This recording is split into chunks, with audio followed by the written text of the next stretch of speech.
Welcome to the Age Reversing Blueprint podcast, where we discuss tools and tips to help you reverse your age naturally.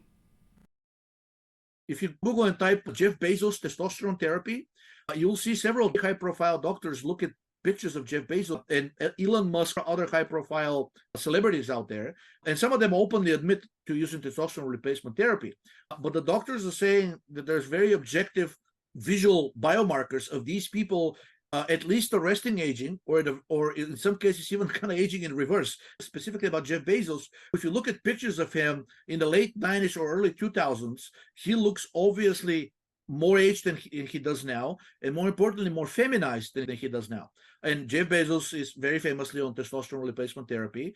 And I think in several interviews, he basically said that, his cortisol levels were through the roof, which you would expect from somebody running Amazon, right? But that's what happens. It's a great example of the pro-aging hormone effects of cortisol. And because cortisol activates the enzyme aromatase, people with high cortisol tend to have high estrogen. So also explains the kind of feminization that was seen in Jeff Bezos in the late 90s to the early 2000s. All of that is being all but reversed now. If you look at him right now, he looks like a miniature bodybuilder. And that's what, several doctors are saying. They haven't treated him, but they're saying this cannot be explained by training alone. There's like obvious dramatic increase in muscle mass and loss of central fatty tissue, meaning around the midsection.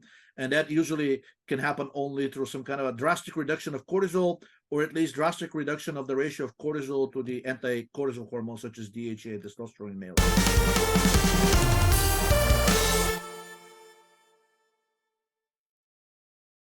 All right. I am super excited to be interviewing Georgi Dinkov a second time.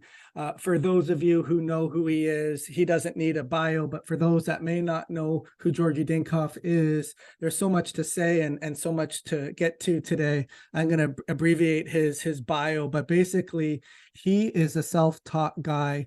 His interest in health topics continued after he left his job, and while researching aspirin and the effects of the brain circa 2011, he stumbled on Ray Peat's website, and I think that's what really dug down into the bioenergetics field. His ideas on bioenergetics and his control by dietary and environmental factors as the ultimate causal factor in health, disease, and even aging immediately appealed to Georgi, and since then he's been doing research in that field. So Georgi, I'm super excited to get started. Thank you so much for joining us. Thanks for inviting me again. Hopefully I'll be useful to your listeners.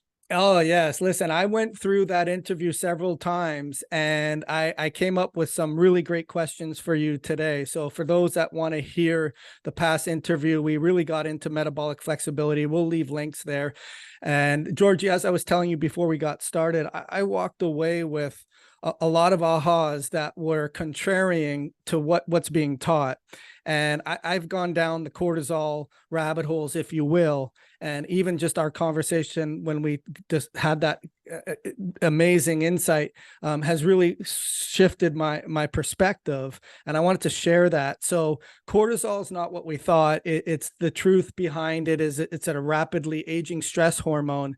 And one of the sacred cows or the contrarian thinking is that cortisol is anti-inflammatory when in fact it's pro-inflammatory. So maybe in an amazing way of bringing difficult concepts into an easy, understandable way, explain that to the person who thought, well, cortisol is anti-inflammatory and I take prednisone, hydrocortisone for an anti-inflammatory immune response or suppression, but ultimately it's putting more oil on the fire, perhaps. So maybe let's go into that. I think probably the best comparison that I can give you is with the opioids, which are widely used for pain management in the medical field, and a lot of people are abusing them for these pain relieving properties. However, it's very well known that basically if you continue using opioids, you develop tolerance to them.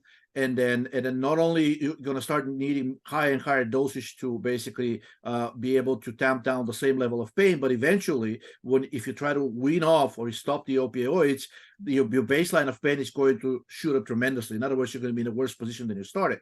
The pathways for the opioids are fairly well known. They increase prolactin, histamine, serotonin.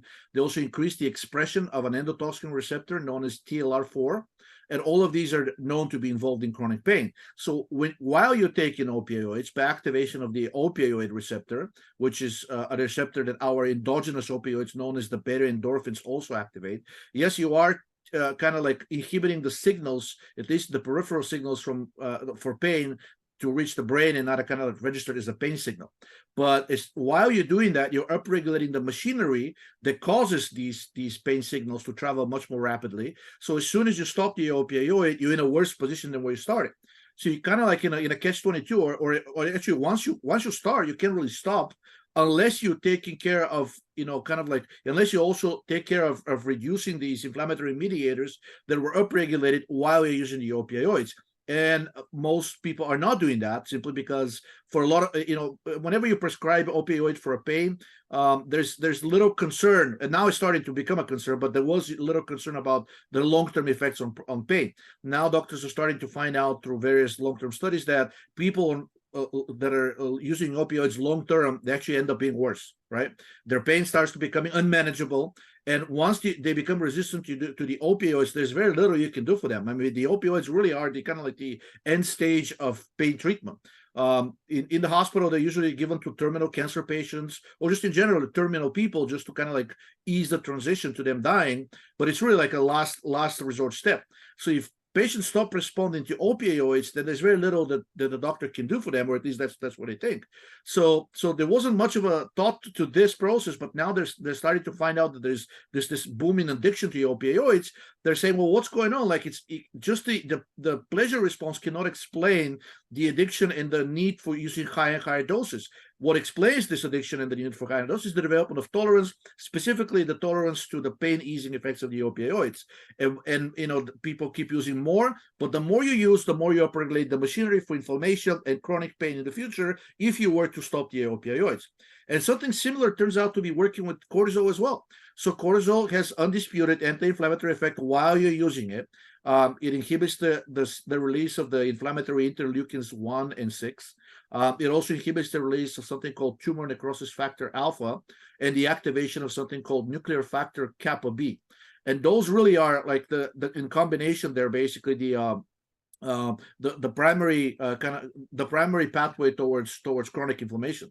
Another thing that the glucocorticoids do is while you're taking them, they're inhibiting the activity of the enzymes cyclooxygenase and lipoxygenase, which are the enzymes producing inflammatory mediators known as prostaglandins or leukotrienes from the polyunsaturated fatty acids. However, recent studies discovered that while cortisol or synthetic glucocorticoids are inhibiting the activity of those inflammatory enzymes, they're simultaneously upregulating their expression.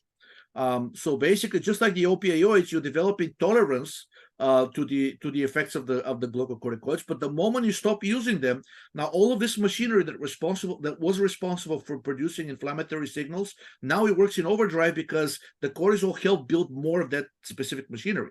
And I think the studies that I sent you specifically said that cortisol upregulates the genetic expression of the cyclooxygenase and the lipoxygenase enzymes, and also cortisol upregulates the expression of the enzyme tryptophan hydroxylase and also histidine decarboxylase. So the moment you stop taking the glucocorticoids, you're going to be producing more than before, more than baseline, of the prostaglandins, the leukotrienes, histamine, and serotonin. And also serotonin kind of has like a reputation of being a happy hormone. At least peripherally, now it's known that serotonin is anything but. It's very dangerous, profibrotic molecule. And there are many drugs that are currently in clinical trials that are blocking one of the serotonin receptors, 5-HT2B to be precise, that are being shown to prevent and even reverse peripheral fibrosis, conditions that were considered incurable.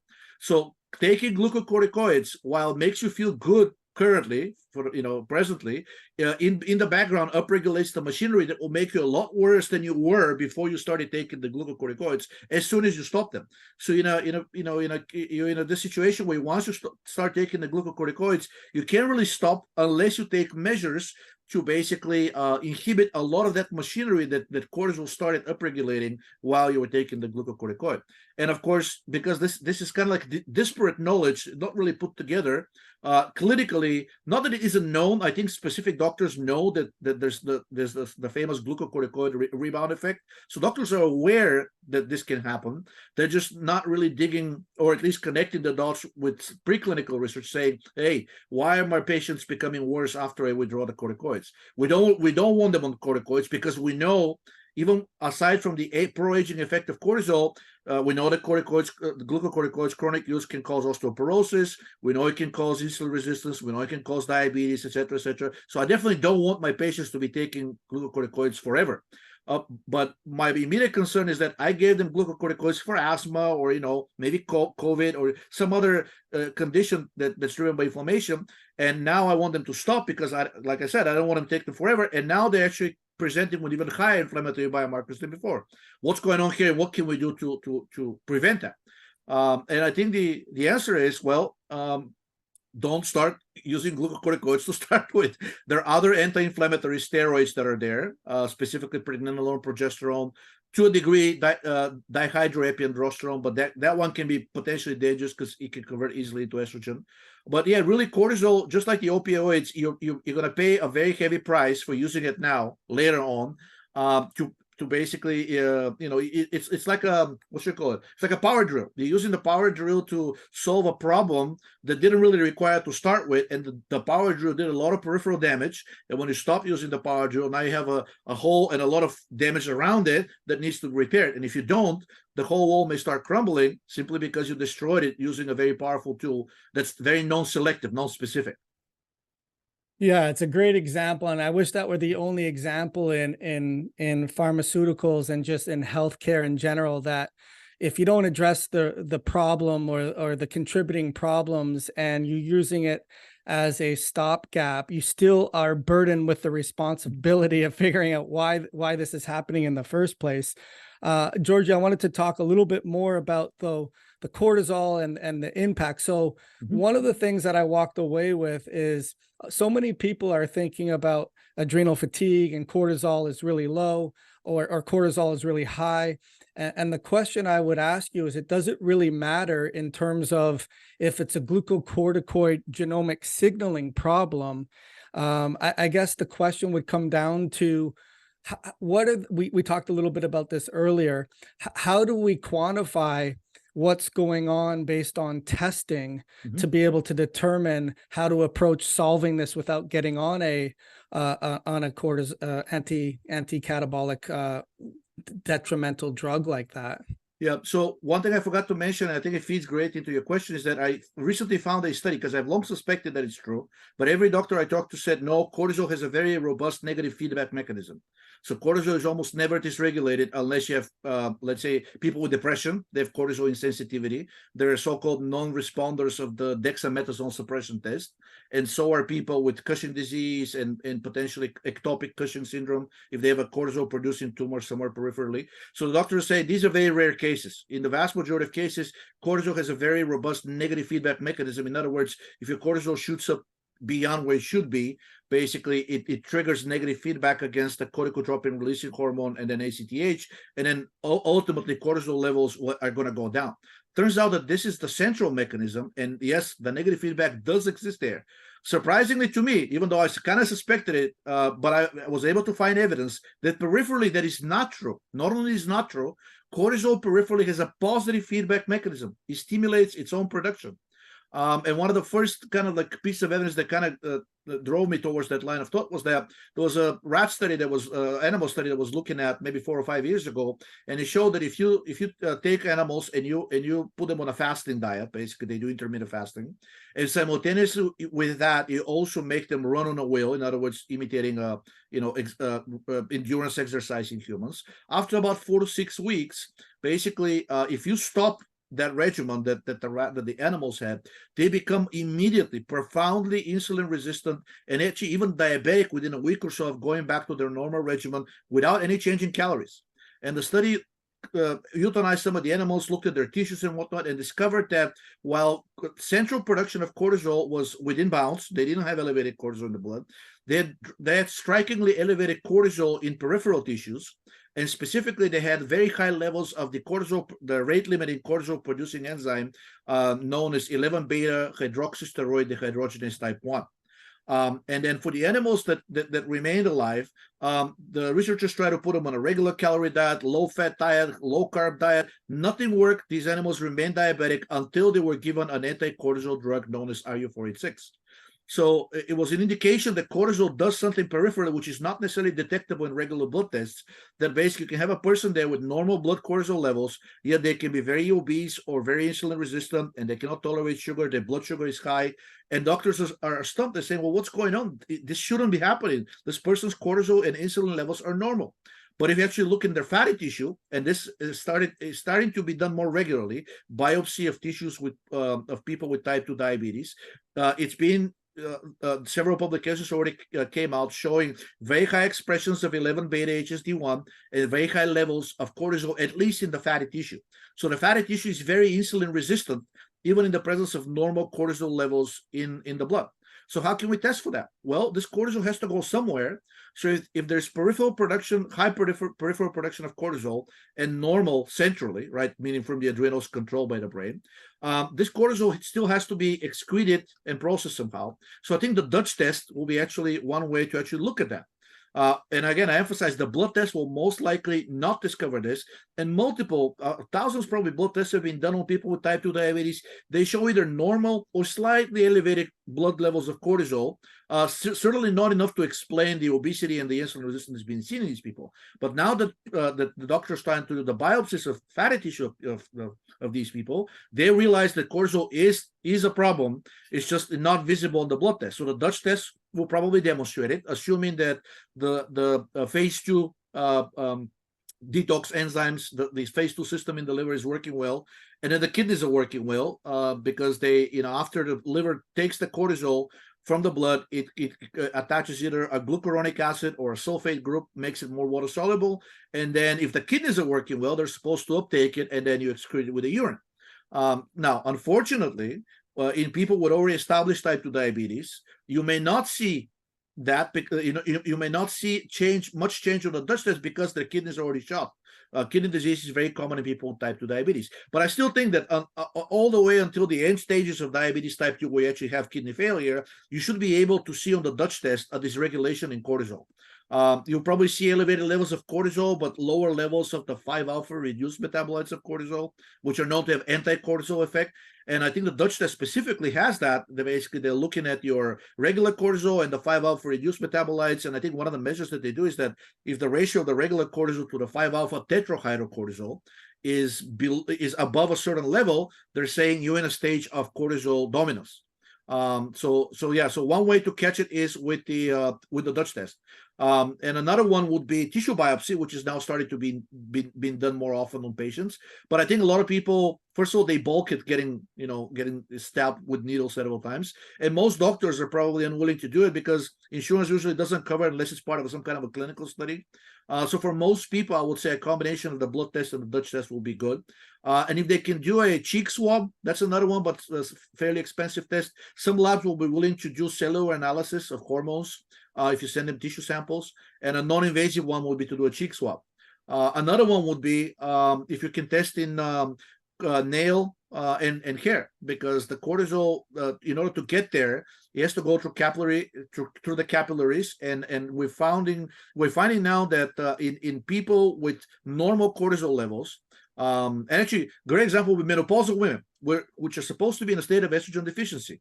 In every single one that we've tested so far, we found out that their estrogen levels, at least one of the estrogens, is high in hair or nails, and their cortisol levels are either at the upper limit of normal or above. But in all cases, people with obesity or type 2 diabetes or any kind of a chronic condition either have elevated cortisol in hair or nails, or at least the ratio of cortisol to the anti-cortisol steroids, such as DHEA, unisex, because we produce about the same amount both genders, or cortisol to testosterone ratio, specifically males, it's elevated beyond a certain optimal level. So it's really not so much about the absolute levels of cortisol you're producing, unless you have Cushing syndrome or Cushing disease. It's more about the ratio of cortisol, which is the pro-diabetic, pro-obesity, pro-aging, versus the other steroids, which happen to be anti-cortisol, which are known as the youth hormones, and they tend to have anti-diabetic, anti-obesity, anti-aging effect. If you go on Google and type Jeff Bezos testosterone therapy, you'll see several doctors, very high-profile doctors, look at pictures of Jeff Bezos and Elon Musk and several other high-profile celebrities out there, and some of them openly admit to using testosterone replacement therapy. But the doctors are saying that there's very objective visual biomarkers of these people at least arresting aging, or in some cases even kind of aging in reverse. That was specifically about Jeff Bezos, who, if you look at pictures of him in the late 90s or early 2000s, he looks obviously more aged than he does now, and more importantly, more feminized than he does now. And Jeff Bezos is very famously on testosterone replacement therapy. And I think in several interviews, he basically said that, his cortisol levels were through the roof, which you would expect from somebody running Amazon, right?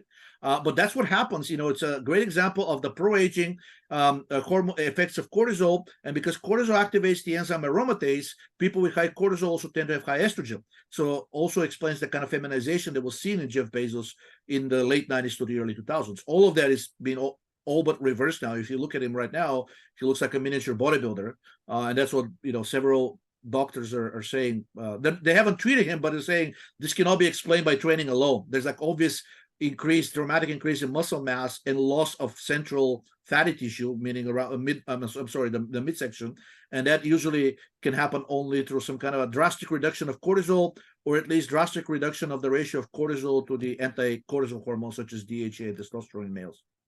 I hope you're getting tremendous value from our content and learning how to slow your rate of aging. I have a really exciting announcement. I've just completed the complete age reversing blueprint user guide, and complete with learning how to not just slow your rate of aging, learning nutritional bioenergetics, learning about circadian rhythm entrainment, the 6 key factors that you need to be aware of, learning how to make sure that the environment isn't accelerating your age-related biomarkers, and of course, mastering your sleep. This course is going to be retailing for $997, but as a gift for me to you for watching our content and subscribing to our channel, I'm going to be giving this away for free, just for a limited time only. Leave your name and email, and I'll be sure to send you the complete age-reversing blueprint user's guide right away. You said a lot there, and I want to unpack a little bit of it for me and for people who are listening. So I do a lot of Dutch tests, and I realized, Georgi, that the central mechanism and the peripheral mechanism are on 2 different pages when I did that test, and I would know, okay, well, the brain in its attempt to keep the body alive and the prioritization has a different agenda than the peripheral tissues. And basically that's what you're saying is you have this discommunication, or at least other genomics going on when the brain is signaling and down regulating, but all of that is still being released. And you have an enzyme, it's not just 11 beta HSD that converts cortisone to cortisol, but you have the binding proteins, you have heat shock proteins, you have so many compensatory mechanisms that it's not as easy as just saying, okay, the brain signals to the adrenals, the adrenal feedback, and that's it, that's all. 90%, I read somewhere up to 90% of the dysfunction or the breakdown occurs outside of the adrenals and not the adrenals itself. Exactly. So it brings new credence in terms of I have adrenal fatigue, or my cortisol is low, or my cortisol is high. It's not the absolute amount, it's the relative amount when you're looking at different angles. Like you said, if you're looking at an x-ray, you don't just take front to back, you need a side, you need an oblique, you need to look at all these different ratios. And you're suggesting with the Dutch hormone test, it's a really good place to start to be able to get a sense of the waters of central feedback and peripheral and getting an understanding.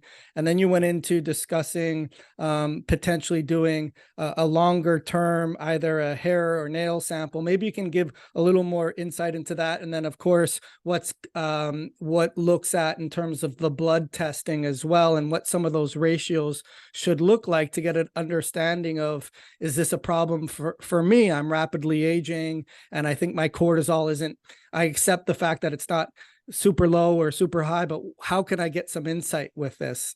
So basically, in a healthy young person, I think the Dutch test and something like hair and nails will probably have almost a perfect one-to-one correlation, because anything that's produced in excess and reflected in the hair and nails should be excreted, or at least shown as being excreted in excess in the Dutch test. Now, as we're getting into progressive pathology or it would increase aging when the liver and kidneys are not working so well anymore, then you may start having a discrepancy. So ideally, all three tests, which is blood, which shows you transport mechanism and production of the sources, right? How well the adrenals work, or for the testosterone, how level the gonads are working, or progesterone, the ovaries. So ideally, you should have all three types of tests: the long-term exposure, which can be shown by biopsy or hair or nails. Then you have the central production mechanism, which is the blood levels. Then you have the Dutch test, which is the excretion. And together, basically, this shows you how much you're producing, where is it going, and how well it's being deactivated and excreted. Because ultimately, no matter what hormone you're producing, I would say the only one that you can probably never overdose on is pregnenolone. Everything else, at some point, will probably start having some kind of a side effect if it's not getting properly excreted. And by doing these three tests, you're going to find out the production, the transport, and the disposal. And starting with a Dutch test, I think is a really good idea. But also, so you want to talk about like how people can find out. So maybe just looking at the ratios, you told me good on the blood on the sort of on the transport side of things, right? So for the blood test, if you go to the doctor and do the regular blood test, and if all the hormones are in range, you're probably going to get sent home and said everything's fine. Or at least, if there's something close to one, either the lower or the upper limit, you may get called for a second test. But as we've seen, and there are quite a few studies being published on both tissue levels, blood levels, and even hair and nail levels, it's not so much the absolute levels of a steroid that matter, because that kind of only tells you about the pathology in the specific organ that's producing it. But it's actually the ratio of these steroids. So in other words, a lot of people that say, hey, I have adrenal fatigue, they present with, let's say, normal, in the initial stages of adrenal fatigue, they present with normal, maybe slightly elevated levels of cortisol, but very low levels of DHEA sulfate. And then the answer is no, you don't have adrenal fatigue because cortisol is produced by the adrenal, so they're still working, right? It's what happens is that you're under probably acute stress, and acute elevations of cortisol are known to inhibit the enzyme 1720 lyase, which is the rate limiting step for producing DHEA. So that's the initial stage of basically, initially in a young person, when they presented with stress, they produce both cortisol and DHEA or DHEA sulfate. If that stress continues for a week or more, then the levels of DHEA sulfate start to decline because the cortisol is actually inhibiting the production of DHEA. If that continues for long, and how long, it really depends on your, I don't know, I don't want to say genetics, but basically your inheritance patterns, how healthy your parents were, and how resilient really you are, and how well you're taking care of yourself. They can go on from a few months to years. Eventually, you're going to start seeing cortisol also start to decline. And that really, if it declines below sufficient levels, you get diagnosed with full-blown Addison disease, and then you're going to need adrenal failure, in other words. And you're going to start needing supplements with cortisol and also the other anti-cortisol hormones. Very rarely we see that, like, unless it's a person is already in the hospital and very, very sick.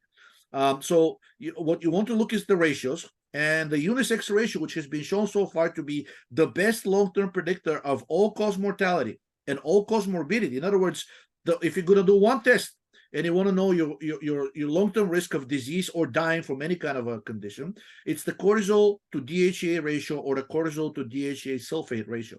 And multiple studies have demonstrated that whether you measure in blood or hair or nails or even tissues, you want the ratio to be in favor of DHEA. In other words, cortisol to DHEA should be below 1.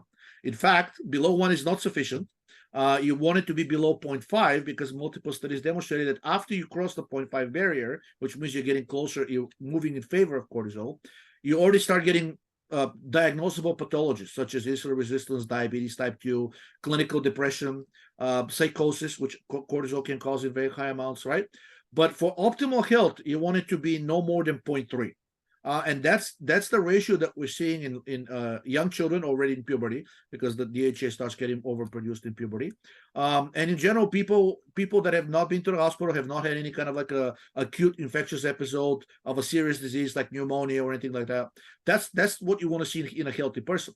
There's a male-specific ratio, which is the cortisol to testosterone, and you want that ratio to be, I would say, below 15. So below 10 is ideal, but it's very difficult these days simply because the testosterone levels are relentlessly declining. But ideally, you want it to be below 10. So in other words, cortisol to 10, cortisol to testosterone 10 to 1. Over 20, several studies demonstrated that a ratio over 20 in males reliably predicts, at the very least, obesity. And over 30, every single person tested with this ratio was type 2 diabetic.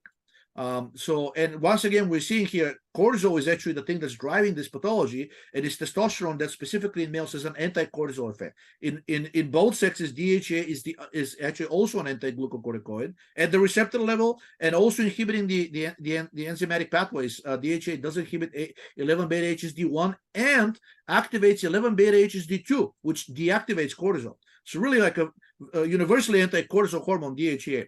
So for both genders, cortisol to DHEA, cortisol to DHEA sulfate, and then specifically for males, cortisol to testosterone. Recent study demonstrated that you can diagnose post-traumatic stress disorder just by looking at this ratio, cortisol to testosterone. And if it was over 20, the male, in all likelihood, had some kind of a psychiatric disease, specifically post-traumatic stress disorder. So I think it's a pretty decent indication that cortisol is not what we want to be elevated, at least in the long run. Yes, it's life-saving hormone, but just like all the life-saving hormones, you pay a very heavy price for it. So in other words, your life should not be always in danger, because if it is, and that's what cortisol is kind of like keeping you alive, then you're paying the price by having a lot of other enzymatic machinery and structure of your body and the cells disintegrate, simply to kind of shift resources towards keeping you alive, because that's the primary goal, and that's the role of cortisol. In other words, constant strive is not a very good thing for our health. Awesome information. I told you before we started, I was rethinking about doing the Dutch test just because of that very fact. You can do a blood spot, a hair, a nail, a sample, and just see those ratios. But I agree with you. If you want to get a complete picture of what's going on with quote unquote the broken bone, you get as many different angles as you possibly can, which is a good dovetail, Georgie, into my other sacred cow, or the I guess the non-traditional thought process of inflammation, and how cortisol and just let's just get into it. So what you talked about last time was part of the problem with not converting the food we eat and the air we breathe into H2O, CO2, and ATP is that those electrons don't make it all the way to the end terminal. And then you have this excessive state of reduction, which I had to really scratch my head and think, okay, I'm writing this down. I'm thinking about these reductants or all these hydrogens. So anyways, you could say it more eloquently than me, but maybe explain to the listener that it's not so much these reactive oxidative species that are creating the inflammatory milieu or the setting up the problem for inflammation, but it's this excessive state of reduction where we're bioenergetically not creating ATP effectively. Maybe kind of give us some insight on that. Yeah, so basically, in order for us to be in a good, healthy state, we don't want unpaired electrons floating around in the body. They're highly reactive, right? And they will probably react with molecular oxygen. And since the electrons in our bodies, the ones that are free floating, are in the form of hydrogen ions, that usually results in the creation of either the superoxide anion or the hydroxyl radical. And basically, these are highly reactive, and they tend to attack vulnerable molecules, and the most vulnerable ones are the polyunsaturated fats. So if you're in a state with excess electrons, these electrons will create the reactive oxygen species because they have to go somewhere, right? And there are several mechanisms. One of them is the ROS, which is probably the worst way to dispose of them. A less dangerous one, but still not optimal, is the body uses the excess electrons to synthesize a large amount of citric acid, which feeds into something called the fatty acid synthase enzyme, and we synthesize fats. So you can look at obesity as a very reliable indicator that the electrons that you're getting from food are not meeting their proper terminal acceptor, which is oxygen. This leads to a lot of people to say, well, these people should just not eat that much. Yes, if the electrons are coming from food, this means they're eating too much food, too many electrons. Doesn't always work like that. I mean, there are plenty of studies showing that you can have a person subsist and even gain weight, and mostly in the form of fat, of course, not muscle, gain weight on a very low-calorie diet. One of the best examples in humans is the recent show, which I think at this point has been canceled. It was called The Biggest Loser. What an apt name. So they put these morbidly obese people through a grueling regime of exercise and fasting and stimulants such as caffeine and all kinds of other drugs in order for them to lose the weight. And some of them did, right? A lot of them didn't. They just felt it was too much stress and they dropped out. Some of them did. However, without a single exception, every single one of these people that won the contest, quote unquote, and then went back to their normal life, within 6 months, they were not only back at their original weight, they overshot it. And by the way, they stayed on a calorically restricted diet. So clearly, it's not only the calories in that matters, it's the calories out that matter, right? And getting calories out through a stress mechanism such as exercise or fasting, that's the first tool that we use, but it turns out we pay a very heavy price for it. Why? Well, if cortisol upregulates its own synthesis, right, peripherally, and we're stressing ourselves, eventually we're going to end up with higher cortisol than we started with. And cortisol has a very well-known obesogenic effect, even admitted by mainstream clinical medicine. If you get a Medrol pack, which is a very common, like oral glucocorticoid used for minor inflammation and aches, like a ear infection and whatnot, they give you a Medrol pack, which is, I think, 6 tablets of basically 20 to 50 milligrams of 6-methylene cortisol, I think is basically the thing. So it's basically a glucocorticoid. If you look at the side effect brochure, it basically says this should not be used long term. Anything more than a month requires special approval by endocrinologists. Why? Well, it dramatically increases your risk of endocrine disorders, including type 2 diabetes, insulin resistance, cardiovascular disease, all of these things. So we know that cortisol causes these things, right? But if we are overstressing ourselves in order to lose those excess electrons, we're creating the machinery to produce even more cortisol. And cortisol is known to cause the very thing that we're using now cortisol to combat, which is the obesity. We're stressing ourselves, which means we're raising our cortisol to lose these extra calories, but in the process, we're lowering our metabolism further.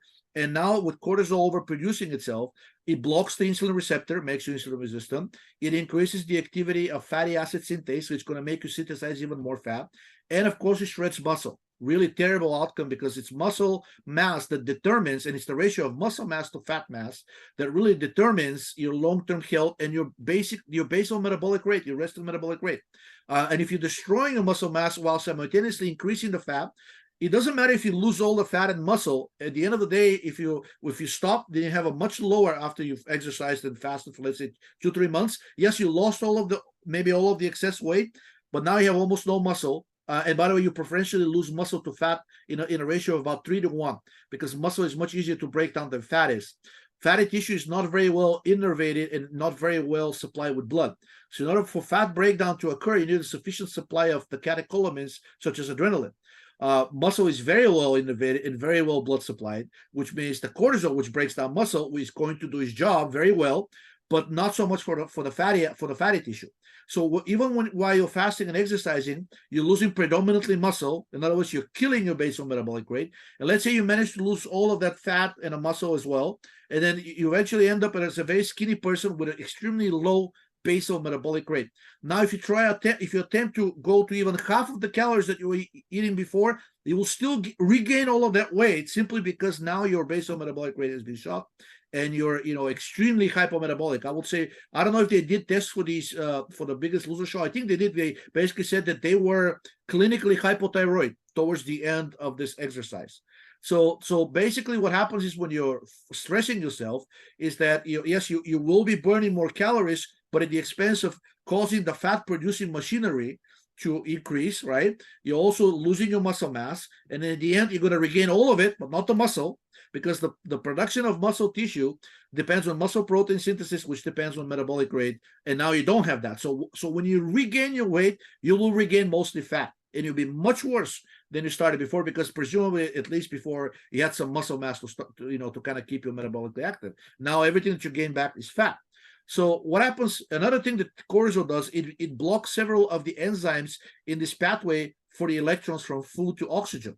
So cortisol directly inhibits your oxidative phosphorylation metabolism, which means that there's going to be a buildup of electrons at one or more of these steps. We can think of it as like a bus line from start to finish, right? And the bus, let's say, has 10 stops. Each bus is an electron. So the electron has to pass through these 10 stops, and the final stop is where it mixes oxygen and creates water. because the electrons that we get from food, they're transported in the body in the form of hydrogen ions. So hydrogen eventually has to meet with oxygen and create water. If cortisol is blocking the movement of these hydrogen ions across one or more of these, let's say 10 steps, I think there's more than 10, then there's going to be a buildup, these buses that are, kind of building up at one or more of these stops. But what happens to these buses, to these electrons? Well, two options really. One, the less problematic one, but still problematic in the long term, is using them to synthesize fat. So this mass that you're getting from food, this energy that you're getting from food, has to go somewhere. The body cannot simply expel these electrons freely into the air. Once they're inside of you, something has to happen to them. And the ideal thing is meet with oxygen, which creates water, which you then excrete. Now, if that doesn't happen, if there's a blockage somewhere, then the body says, okay, I have a buildup of electrons, I'm going to start synthesizing some fat. But that process, it's not very efficient, and it's slow. And it also consumes energy. Fatty acid synthase consumes ATP, which would be low if your metabolic rate is already low. So that pathway very quickly starts getting overwhelmed as well. And really the only thing that remains is kind of like I wouldn't even call it an option. It's the only thing that can happen physically, is that these electrons that are building up are going to start leaking around the cell from the mitochondria and combining with molecular oxygen to create the reactive oxygen species. So in other words, the buildup of electron, in other words, a reductive state, is what creates reactive oxygen species. And I think it's an unfortunate name, because a lot of people, when they hear about reactive oxygen species, they think it's because they're oxidizing too much. No, it's the exact opposite. It's because you're not oxidizing. In other words, you're not combining efficiently oxygen with these electrons that you're getting from food. That's when you get the reactive oxygen species, which the electrons created by attacking the molecular oxygen and creating these highly reactive molecules, which then can wreak havoc not just on the cell structure, but even genomically. Several of them are known mutagens and carcinogens. 4-hydroxynonenal is one of the peroxidative byproducts of polyunsaturated fat, and I think the hydroxyl radical, and that is now known to be a mutagen and carcinogen. Malondialdehyde, probably the most widely distributed and the most common PUFA peroxidation byproduct, is also a known carcinogen. So basically, by being in a state of excess reduction, in other words, not processing the electrons properly, you create reactive oxygen species, which then set up the field for creating virtually any disease that we know, any chronic disease. I mean, recently a study came out, said that COVID-19 is nothing but a cytokine storm triggered by really a drastic accumulation of reactive oxygen species. So there you go, a very serious situation. We had a pandemic about it, and then driven by reactive oxygen species. In other words, reductive state. Very well known that the reactive oxygen species are driving diabetes, obesity, heart disease, cancer. All of the you come up with a disease and put it in Google and then followed by ROS, you're gonna get a plethora of studies describing the driving role of reactive oxygen species in that specific disease. And how do we get there? Simply by not efficiently oxidizing the food that we ingest. And there are many things that inhibit this oxidation. It just so happens that the polyunsaturated fats are not only precursors to the inflammatory mediators, not only precursors to the peroxidating products, which are mutagens and carcinogens, but by oxidizing fat, specifically polyunsaturated fats, they are inhibiting one of the crucial steps of oxidative phosphorylation. It's called electron transport chain complex 2. And basically, once you have a block in these 2 steps that I mentioned, in the 10 steps that I mentioned, doesn't matter if it's one or like every single one, is only one block is sufficient to start having a buildup of electrons. Then you start getting a buildup of electrons. And oxidizing predominantly fat creates a bottleneck at ATC, electron transport chain complex 2. And then you start getting a buildup of electrons. And if the buildup is really bad, not only you get reactive oxygen species, you start having electron transport chain flow in reverse. So both the electron transport chain and even the Krebs cycle can flow in reverse. And that is something we've seen so far in every single cancer type that we've managed to look at metabolically. They don't oxidize the nutrients that we give them. They use the nutrients to synthesize more machinery, which is what the cancer cells need to divide and grow. They're almost always hypoxic, even in the presence of sufficient oxygen, the infamous so-called Warburg effect. And now there's I would say a field of oncology which is starting to think of cancer as nothing but a metabolic disease driven by one or more blocks somewhere in this pathway of electrons to oxygen. And there are attempts being made to identify those blocks and remedy them. There's already a proposal to try to treat cancer with high doses of coenzyme Q10, which is the crucial cofactor for electron transport chain 2. We'll see how this goes, but it was already identified as a potential roadblock. And, there's a clinical study, I think, being done at Anderson Cancer Center in Texas. And I think they're going to be administering high dosages of coenzyme Q10, 1,200 to 2,400 milligrams daily, to see if they can remove that block. There are several studies with other quinones, coenzyme Q10 being a quinone, such as methylene blue or vitamin K, or by the way, the tetracycline antibiotics. Not many people think of them as quinones, but they are. In fact, their structure is a quinone molecule. So there are 2 electron acceptors, 1, 2. And there are several studies with doxycycline, one of the tetracycline antibiotics, in humans for breast cancer. A recent study demonstrated that 200 milligrams of doxycycline, which is a type of quinone, daily, fully arrested the progression of triple-negative breast cancer, which is considered the hardest to treat because it does not respond to hormonal therapy.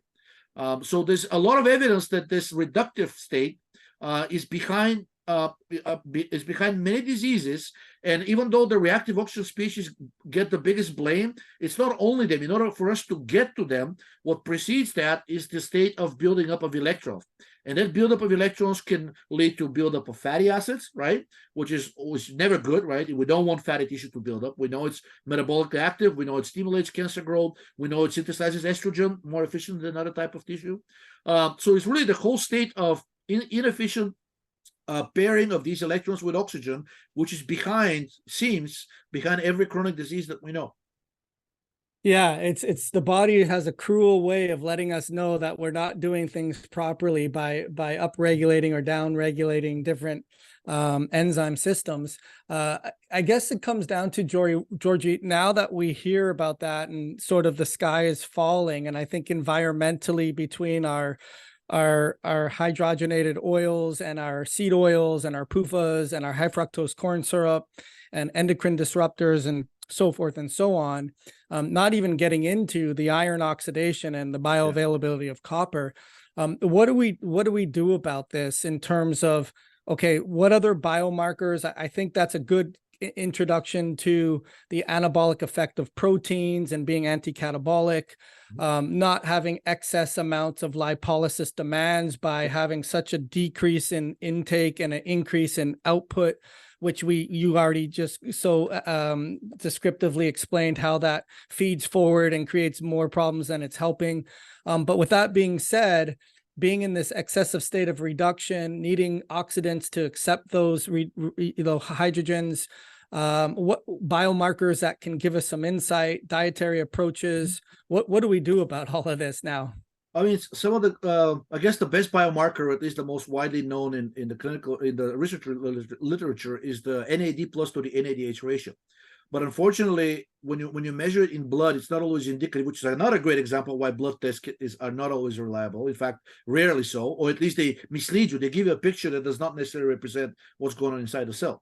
It's not that they're wrong, it's that they're useful for a specific purpose, but for some reason, because I guess because we haven't had that many of the other tests developed, we've come to over-rely on blood tests and try to use them for something that they're really not supposed to, which is show you what's going on inside of the cell.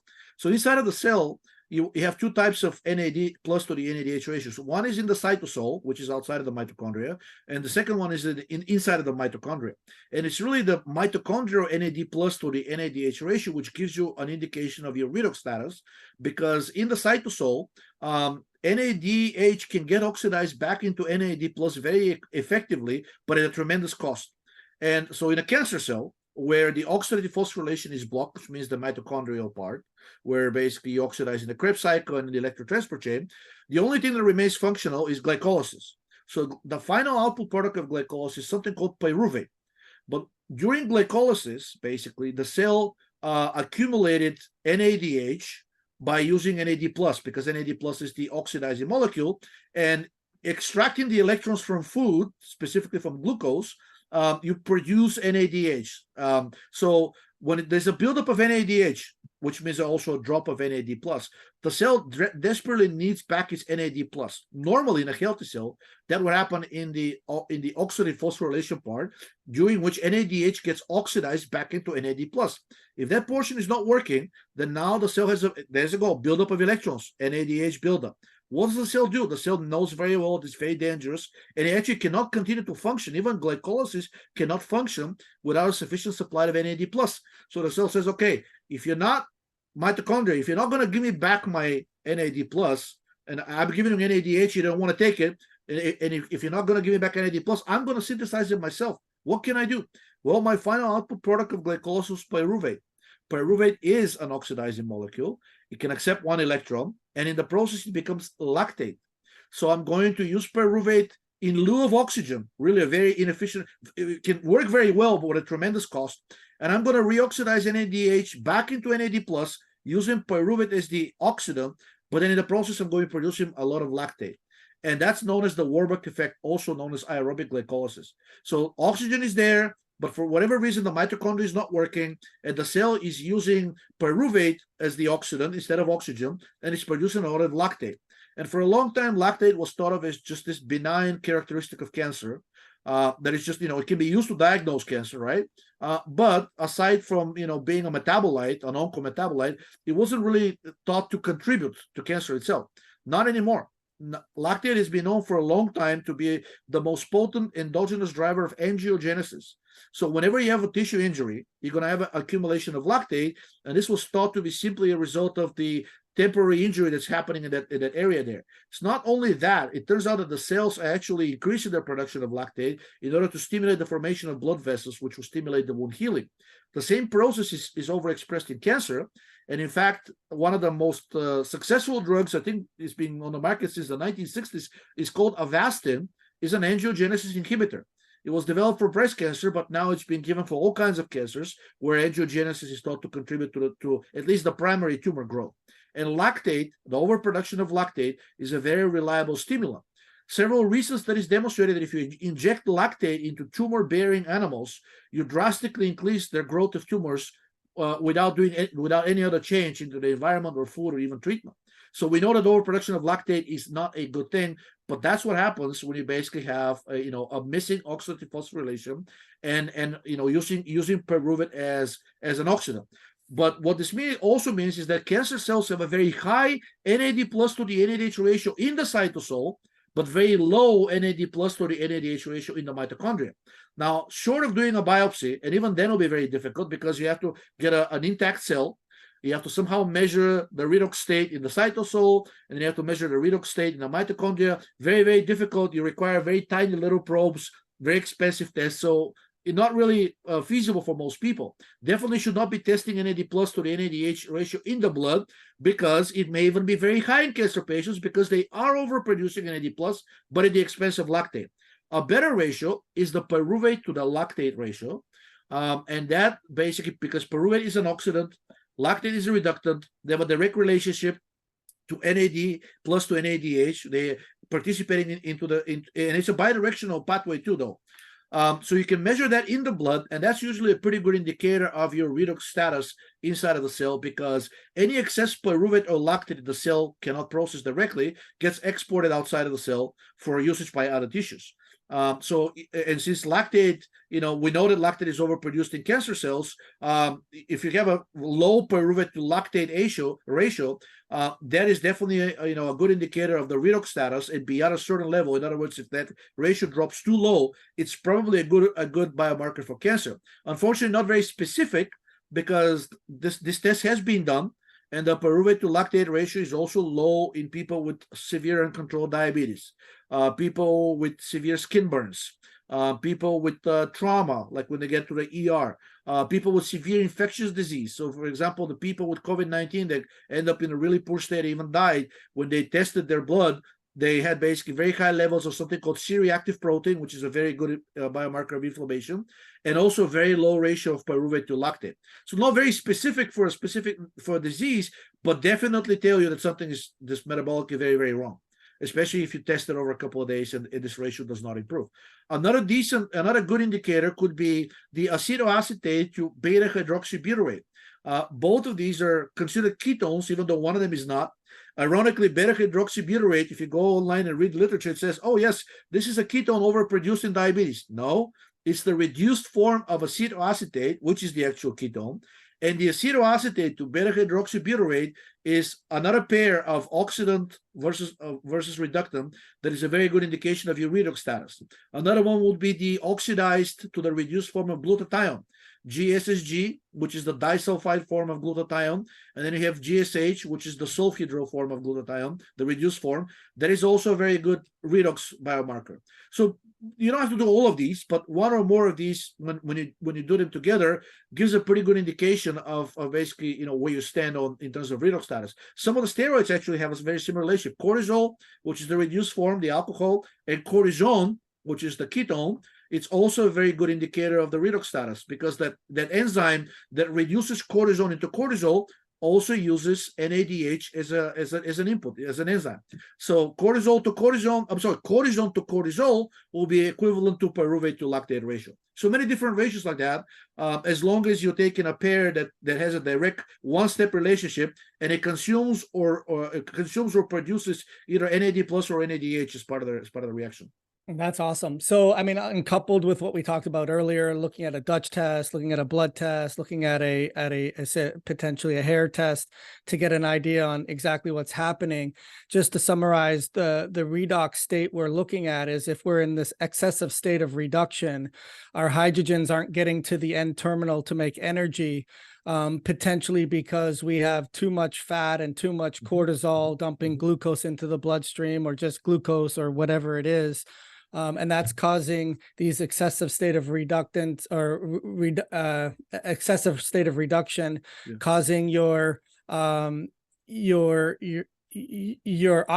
to have to accept those. And then as a result, your redox status would show a very low relationship between the oxidant and the reductant, because intermediate oxidant. Pyruvate, you can think of pyruvate as an intermediate oxidant. Intermediate, you don't want to use it. You want oxygen, right? But right. If you can use oxygen, one of the others will be used, because there's nothing else the cell can use. Right, exactly. Interesting stuff. So I guess the next question to you is that a lot of people will again do these intermittent fasts, and the concern is, like you said, it turns over the bacteria, which creates endotoxins, which ultimately creates more cortisol, which then now creates the challenge of the bioenergetics and potentially this excessive state of reduction. And being aware of getting the same benefit out of a charcoal or a binder that would bind up those endotoxins, which is typically what's driving that cortisol aging challenge in the first place, is this inflammatory cascade. In this case, endotoxins in the GI tract, but in other cases, these mediaries that compete with each other and can't produce energy effectively, and then end up having exhaust coming out of the tailpipe. What I wanted to ask you was the relationship with serotonin, because I don't think a lot of people understand that. And if you couple that with the SSRIs that create that to be around longer, how does the serotonin fit into all of this, Georgie, especially with cortisol and energetics and so forth? That's a great question, and I've talked to several psychiatrists about this. They weren't aware of the relationship between serotonin and cortisol. Serotonin is the most potent central controller of cortisol production, because serotonin, through the 5-HT2C receptor, controls the release of ACTH. So basically, you can create Cushing syndrome if you inject a sufficiently high amounts of serotonin into an organism, because serotonin will stimulate the synthesis and the release of cortisol. Conversely, some of the antidepressant drugs that are on the market, specifically the drug Prozac, even though it's a necessary drug, and it shows, I would say, antidepressant effects slightly better than placebo. The largest trial so far, and the meta-analysis show that it's not very effective, but the way it does work in some cases. Unbeknownst to many people, Prozac is actually a 5-HT2C antagonist. And 5-HT2C antagonists, and in general, non-selective serotonin antagonists have been used off-label to treat Cushing syndrome and Cushing disease. The drug cyproheptadine, some of the older ergot derivatives such as bromocriptine, cabergoline, metergoline, lisuride, nisergoline, all of these have several case studies showing that they can actually treat Cushing syndrome. And the explanation so far has been that all of the ones that do are antagonists at the 5-HT2C receptor. However, if aside from the so if you have serotonin activating all of these receptors, serotonin will always raise cortisol. So when you take an SSRI drug, the ones that do work are invariably an antagonist at one or more of the serotonin receptors, usually 5-HT2C. And there's very good reason for that. We know that the cortisol is either upregulated in depression, or the people with clinical depression don't respond to cortisol with sufficient sensitivity. In other words, the infamous dexamethasone suppression test, which is used for diagnosing Cushing syndrome or Cushing disease or ectopic Cushing, which means that if they give you a synthetic glucocorticoid, your endogenous production of cortisol should decline, because cortisol is the synthetic one is acting at the same glucocorticoid receptors, and the negative mechanism, which is the central negative feedback mechanism, should tell your body to basically say, hey, I have plenty of cortisol, even though it's the synthetic one. Stop producing the endogenous one because I don't want too much, right? Well, in people with depression or Cushing syndrome or Cushing disease, this feedback mechanism is missing. So in other words, people with clinical depression, the more severe the depression, the less responsive they are to dexamethasone. In fact, the dexamethasone suppression test is now suggested as replacing the entire Beck's depression scale. I think it's called, basically it's a diagnosing checklist. And they're saying, how do we know that you as a patient, when we're giving you the antidepressant, how do we know that you responded? Well, the only tool that psychiatry has so far is very subjective, because it relies on the patient's response to a specific checklist. Some patients lie. Other patients don't want to admit that they're not feeling better, right? Some patients are ashamed to admit. So how do we objectively know that the drug that we're giving is working? And several studies have proposed that the restoration of the response to the dexamethasone suppression test is a very reliable predictor that you're coming out of the depression. So if we're giving you an antidepressant and you start responding to the dexamethasone suppression test, that means that your sensitivity to glucocorticoids is increasing, which means you're probably coming out of the depression. And a great corroboration of the fact that cortisol causes depression is a recent clinical study with the glucocorticoid antagonist RU486. It induced rapid and complete remission of treatment-resistant depression in just 48 hours. So a very good indication there that cortisol is involved directly in the causal factors of depression. So even if you assume that the serotonin is the happy hormone, which is a very tenable proposition, if serotonin is the most potent activator of cortisol release, cannot possibly be good for depression, because we know that cortisol can cause depression, and conversely, blocking cortisol can relieve it and even cure it. So these SSRI drugs that are in circulation right now, they're creating this state of basically chronic peripheral, at the very least, serotonin excess. I think at this point, most of the doctors that I talk to, they agree that peripheral serotonin is not a good thing. Several clinical trials with peripheral tryptophan hydroxylase inhibitors, which is the enzyme that synthesizes serotonin. There are two types, type 2 and type 1. One synthesizes serotonin in the brain, the other one peripherally. So several clinical trials with inhibitors of that enzyme peripherally, but not centrally, not in the brain, for treatment of obesity, depression, diabetes, and all of these different conditions. So to me, that's an admission that we don't want serotonin to be elevated, at least peripherally, right? But then there's other piece of evidence showing that administering serotonin antagonists that are centrally acting, in other words, they can cross the blood-brain barrier, also have a very rapid antidepressant effect. So serotonin is not a cure for depression. In fact, it may very well be the cause. It's definitely indirectly a cause through cortisol, but also directly itself, because these serotonin antagonists that were administered, several of them were very specific. They acted only one subreceptor, and it was not 5-HT2C. 5-HT1D, I think, is a very potent and rapidly acting antidepressant if you block that receptor. 5-HT7, recent study that I found, demonstrated that if you administer an SSRI, it causes depression and anxiety, and they did administer Prozac. But if you administer a very highly selective 5-HT7 antagonist, rapid relief of depression within 24 hours. So serotonin is not what we've been hearing over the last 20 or 30 or even 40 years. In fact, if you go further back in time to the 1960s and even earlier, you will see that serotonin had a very bad reputation. This reputation came from studies on people with carcinoid tumors, which are tumors usually of the gastrointestinal tract. Some of them are neuroendocrine. people with so-called MENS 1 and MENS 2 type diseases. Their tumors usually produce a lot of serotonin. And even though the serotonin is produced peripherally, and we've been told serotonin cannot cross the blood-brain barrier, they had strikingly similar symptoms to serotonin excess, which central symptoms such as psychosis, depression, change of personality, delirium, very common signs/symptoms of serotonin syndrome, which is what you can get if you take an SSRI drug. And back in the day, it was known that you don't want serotonin to be elevated for too long, because these people with a carcinoid tumor, they didn't die from the tumor itself. It's a not very metastatic tumor, but because of the massive disseminated fibrosis that occurred as a result of this elevated peripheral serotonin. When you take an SSRI drug, you're effectively mimicking that condition. Maybe not to the point where you're going to have these symptoms every day, but you're definitely going to be elevating extracellular serotonin. And it's at this point, I think, even the current state of medicine admits that a peripheral serotonin, elevated peripheral serotonin, it's not a good thing. It can, at the very least, it can cause fibrosis. At worst, it can cause many of these chronic conditions that we've been blaming on eating too much and moving too little. And then how does serotonin does this? Well, serotonin is one of the master regulators of metabolism. So it makes perfect sense. You have high serotonin, that means low metabolic rate. So if you inhibit the sense of serotonin or block its effects of the receptor, it's perfectly, I should say acceptable. It's plausible that this should lead to loss of fat mass, loss of excess weight, right? Reversal of diabetes, reversal of hypertension. In fact, one of the first successful clinical drugs for hypertension, I think it only got approved in 1 or 2 countries, is called ketanserin, and ketanserin is a 5-HT2 serotonin antagonist. It has no other known effect.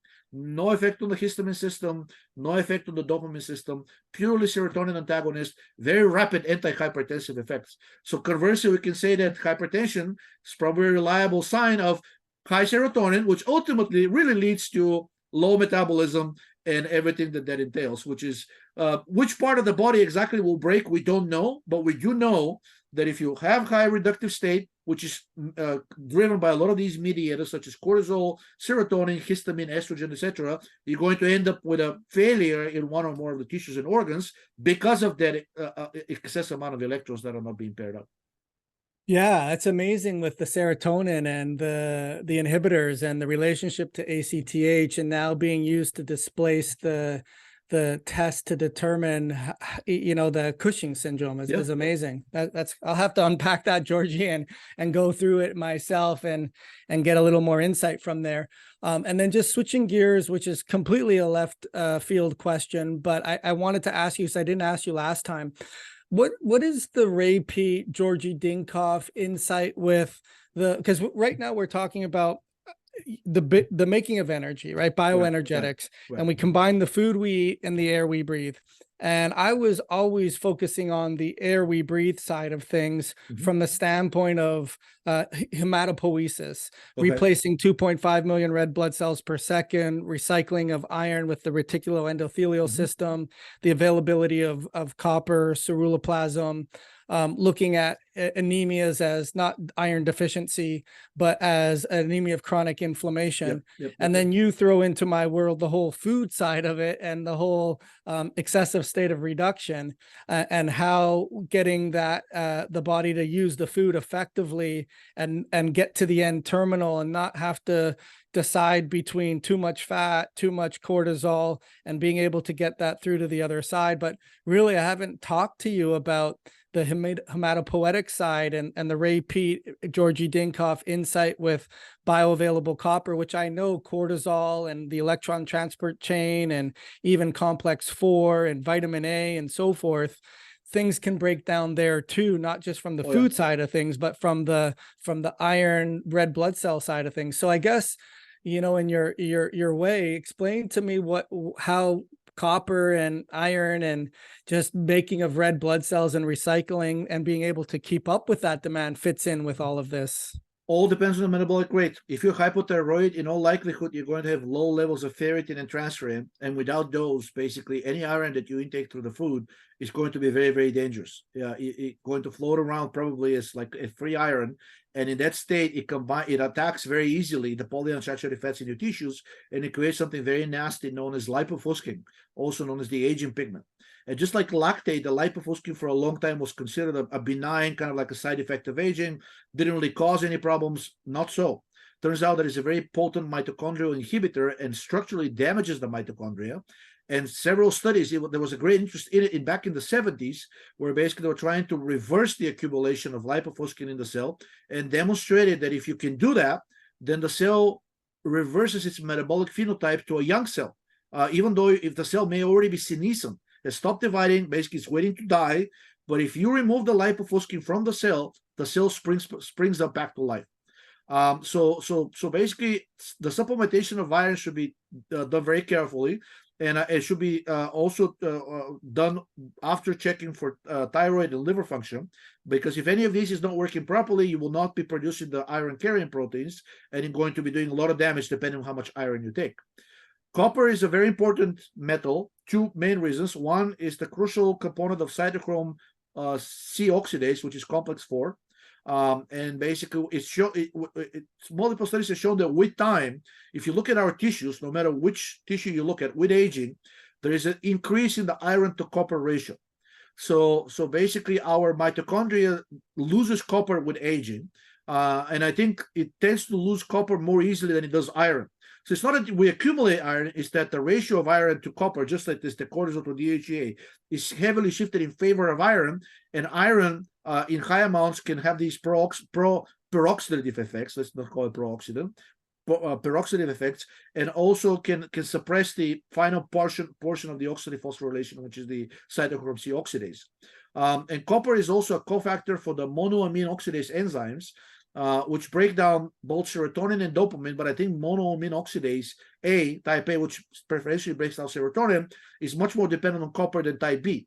And recent studies have showed that one of the longest living mammal species relative to its size, which is the naked mole rat, basically has the reason it doesn't age and it never gets cancer, never gets any of the diseases that we humans do, even though its brethren, the normal rats, actually dying of the exact same disease the humans do. With aging, they have the exact same increase relative of cancer, heart disease, and everything else. That's why it's such a good model of human chronic conditions. The naked mole rat does not get any of these and actually lives to the age of almost 40 years, 40, while its regular house rat variety lives to about 2 to 3.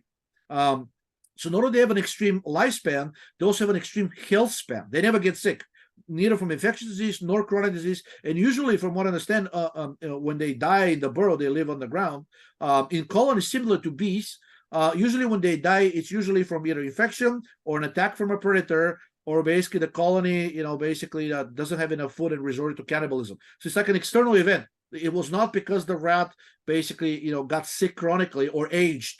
Something else caused the rat to die. So they could be living to a much higher, to even much longer, maybe even matching our lifespan for all we know, because the knowledge that we have from them is usually in captivity, but in wild they not know how long they live. So we know it's at least up to 40 years. So it was found recently that one of the reasons they live so fast is that basically they have a very high metabolic rate. And the reason they were able to maintain their high metabolic rate was their very efficient breakdown of serotonin through monoamine oxidase type A. In other words, a great example that serotonin is a negative regulator of metabolism. And by increasing its breakdown, you're drastically upregulating your metabolic rate, and basically which also results in, probably that's the main reason for their very long lifespan. But in order for monoamine oxidase type A to work properly, you need sufficient amounts of copper. Yeah, copper dependent. Yeah, and vitamin B2, which is the other one. Which reminds me of one of the reasons why vitamin B2 is now used off-label for migraines is because it's a cofactor for monoamine oxidase type A. It's a very efficient destructor, or sort of called, contributes to the degradation of serotonin. And one of the earliest drugs on the market for migraine were serotonin antagonists, were the ergot drugs, specifically a drug called methylsergide, which is an ergot derivative similar to LSD and bromocriptine, is to this day still approved by the FDA for the treatment of migraines. And it's an anti-serotonin drug. So you want to live long, you want to be healthy, you have to break down serotonin properly. And for that, copper specifically, which we tend to lose with age, and it's not as easily replenishable as vitamin B2. Vitamin B2, it seems that we retain our ability to absorb it from the GI tract and distribute it to tissues no matter how old we are. there is a bit of a problem with the conversion of the precursor, which most people take riboflavin hydrochloride, and then it has to be converted to something called riboflavin 5-phosphate inside of the cell, because that's the active form. There is some evidence that the conversion of the riboflavin, the precursor to the active one, declines with aging, but you can solve that by either administering the active version or injecting it. There are ways to circumvent that. Injecting copper or eating more copper does not necessarily work very well. And it's been shown that in hypothyroid people, eating most of these, they call them trace metals or trace metals, such as iron and copper and zinc and manganese, can do more damage than good, because they lack the machinery to basically transport it and keep it bound in a form that's usable by the protein machinery inside of the cell. So for a person, it's very common to see low ferritin in a hypothyroid person, and a typical procedure in this diagnosis, they test ferritin, they test iron saturation, they test serum iron and transferrin, right? But if ferritin is low, this is almost universally accepted as low iron, so doctors give iron supplements. That does not usually, I should say usually, can very often do more damage than good, because if that person cannot ramp up their production of ferritin, which depends on energy, which depends on metabolic rate, right? Then they're going to be in trouble, because now that iron is unusable. It's a heavy metal, reactive metal that is floating around in the blood and can cause a lot more damage than good. So our utilization of the metals depends on our metabolic rate. And we should, when we ingest in these metals, we should, with increasing age, be giving more attention to copper than iron. Another indication that iron is not very beneficial is that recent studies have demonstrated that iron chelators, such as the drug desferoxamine, which is used clinically to chelate iron, are very effective against a wide variety of tumors, both hematological, especially hematological, but also solid tumors as well. So another demonstration that iron is very heavily involved in the cancer metabolism, and that's to be expected, because, like I said, iron in excess can suppress cytochrome C oxidase, but it can also create a lot of these peroxidation products that themselves are carcinogenic, and by creating also lipofuscin, which inhibits mitochondrial function, actually can damage it structurally too. And I think in high enough amounts, iron also can damage the enzyme pyruvate dehydrogenase, which is the rate limiting step for oxidizing glucose. So yeah, I would not supplement with iron unless the person has tested all of the iron biomarkers and I see low iron saturation, low ferritin, and high transferrin. Only in this situation would I consider supplementing iron, and even then, only after checking the thyroid and liver, make sure that because these two determine whether you're going to be producing the ferritin, which is currently low. Just throwing iron out there and iron at the patient and hoping that they'll ramp up their production of ferritin is not warranted. Unless you already check thyroid and liver function.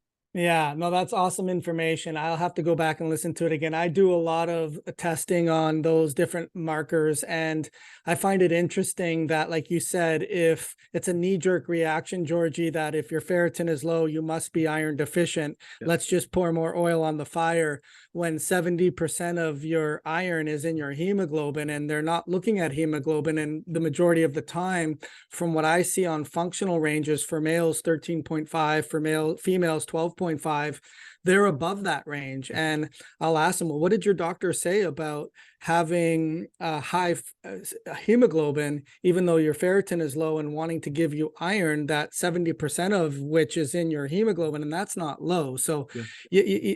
It's I guess it's like a boat turning in the ocean. It takes time to come in, but your information is amazing. And I want to offer you on the air to kind of keep you accountable if you're willing. I do a lot of genomic test interpretations. And what I'd love to do is do one complimentary for you, where you send me any data. If you do you have a 23andMe or Ancestry test? No, have you never done? No.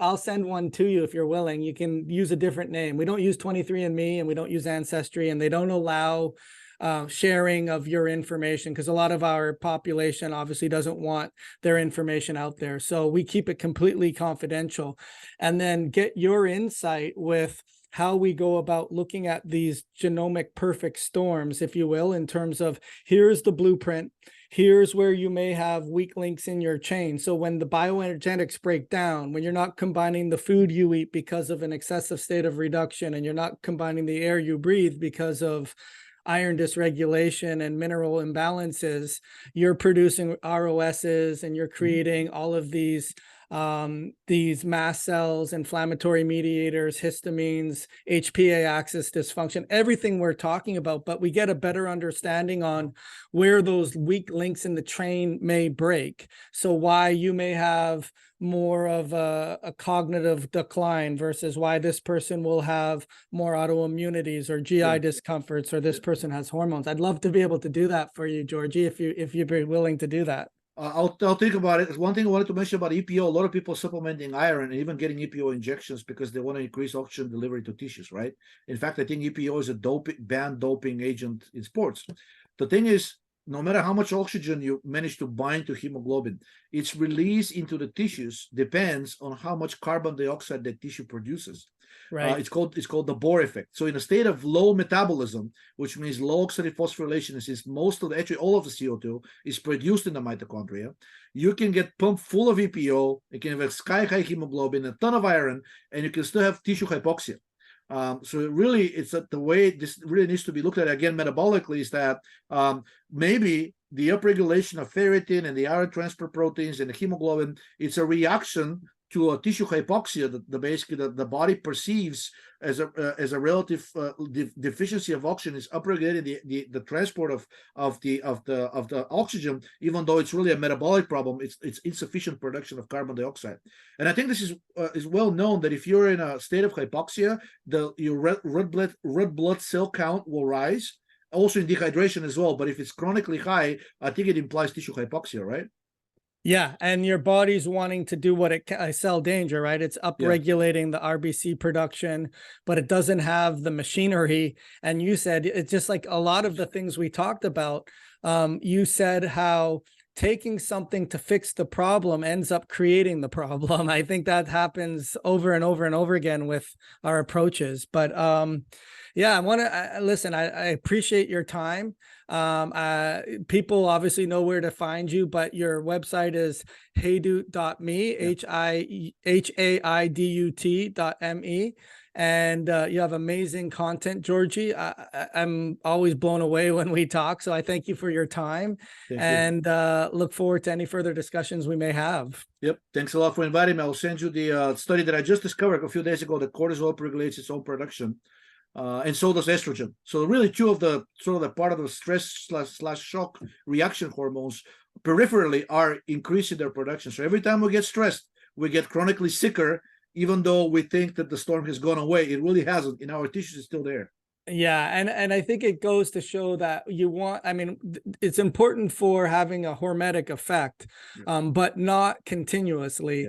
And I think that, one of my mentors talks about everything we learned from Goldilocks and the Three Bears, not too little, not too much, can be applied to our life. And if you're doing too much or too little, you're going to have the same effect of dysregulation. So thank you so much, Georgie, for being here. I appreciate your time and good luck with everything else that you do. Thanks for inviting me again.